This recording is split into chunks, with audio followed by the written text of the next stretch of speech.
Selamat berjumpa lagi dengan channel Guru Cakap.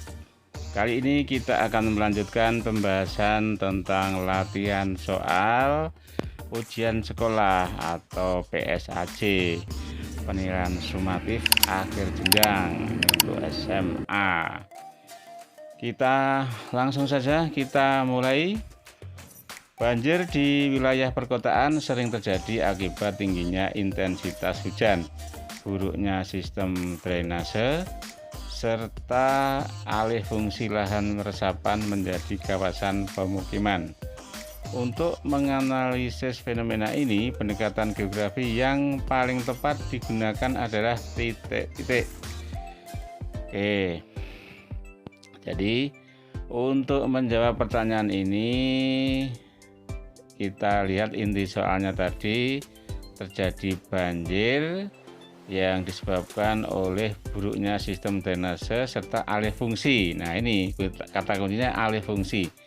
Alih fungsi lahan resapan menjadi kawasan pemukiman.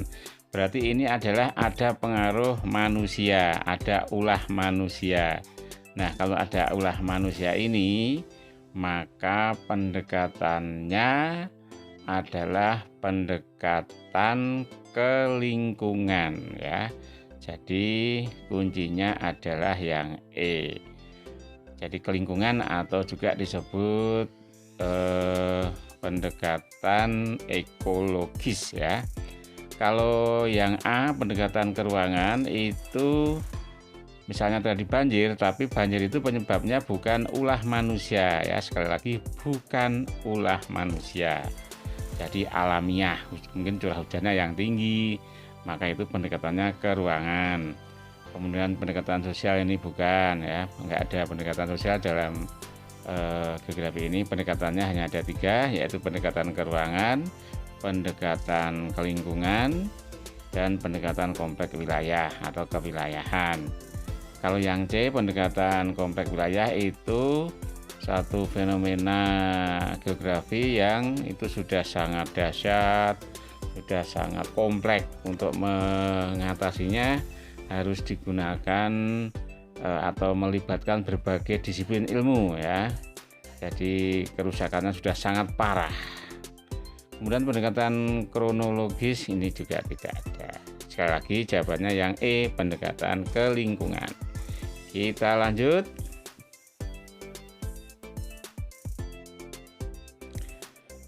Perhatikan peta kontur wilayah X berikut. Ya, jadi ini ada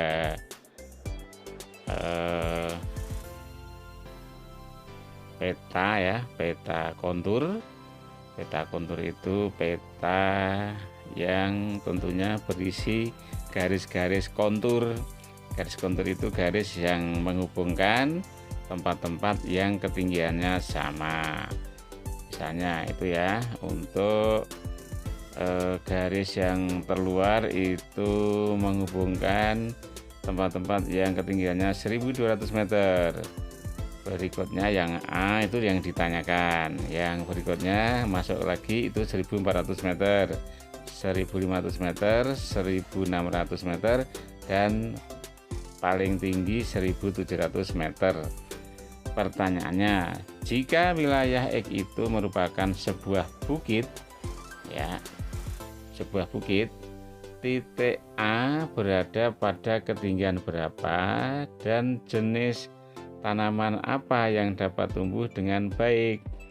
Oke, jadi yang ditanyakan titik A ya, itu ketinggiannya berapa. Oke, jadi dalam satu peta kontur, antara satu garis kontur satu dengan garis kontur yang lain itu selisih ketinggiannya pasti sama ya. Maka itu misalnya itu ada 1400 meter, ada 1500 meter, berarti itu jaraknya adalah 100 meter. Maka untuk titik A itu mesti di bawah 1500 meter, dan dari 1500 selisihnya 100, berarti 1300.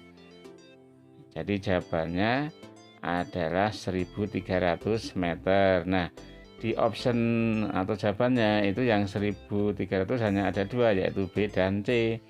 Cuma dalam ketinggian 1300 meter itu tanaman yang dapat tumbuh dengan baik apa? Jawabannya adalah di sini bukan tebu tapi tembakau. Sebab kalau tebu itu akan tumbuh dengan baik kalau di ketinggiannya yang rendah. Sekali lagi jawabannya yang C.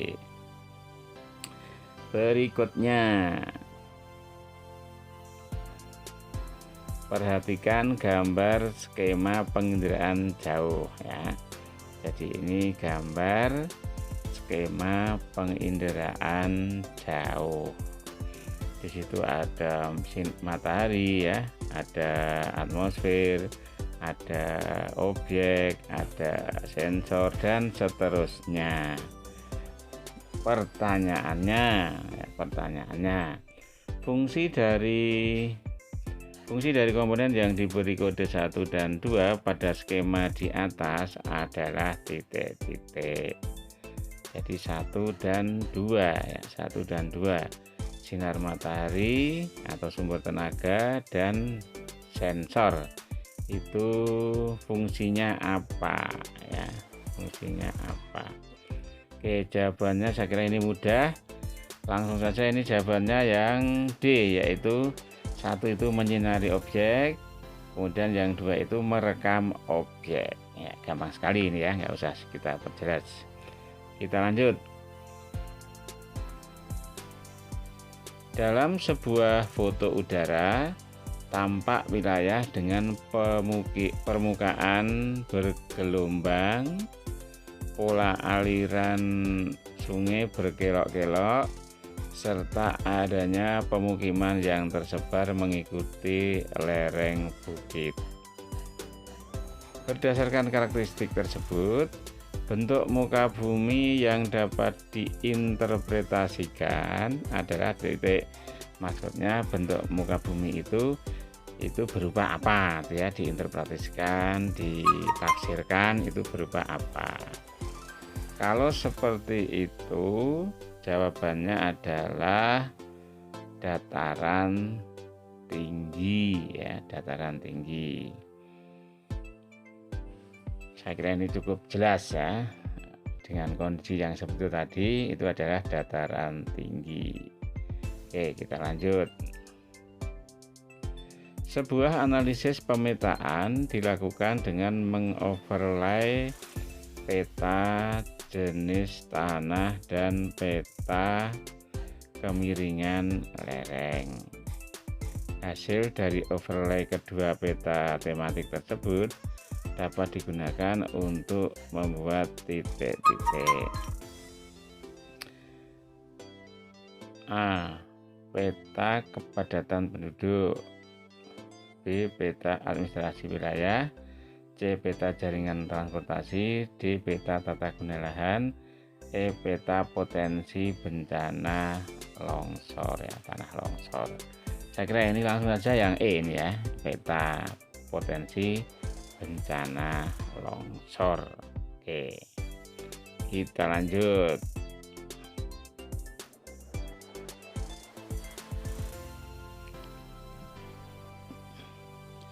Di sebuah kota besar, kemacetan lalu lintas semakin parah akibat pertumbuhan jumlah kendaraan yang tidak sebanding dengan kapasitas jalan.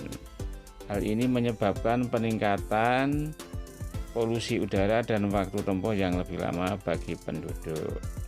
Berdasarkan fenomena tersebut, rumusan masalah yang paling tepat adalah titik-titik.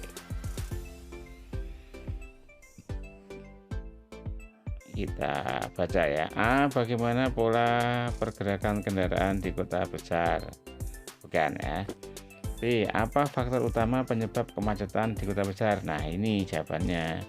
Jadi apa faktor utama penyebab kemacetan di kota besar? Saya kira cukup jelas itu ya. Oke, itu dulu ya sobat-sobat geografi, siswa-siswa untuk soal-soal pembahasan soal kali ini. Kita lanjut ke video yang berikutnya di lain waktu. Terima kasih, semoga bermanfaat. Wassalamualaikum warahmatullahi wabarakatuh.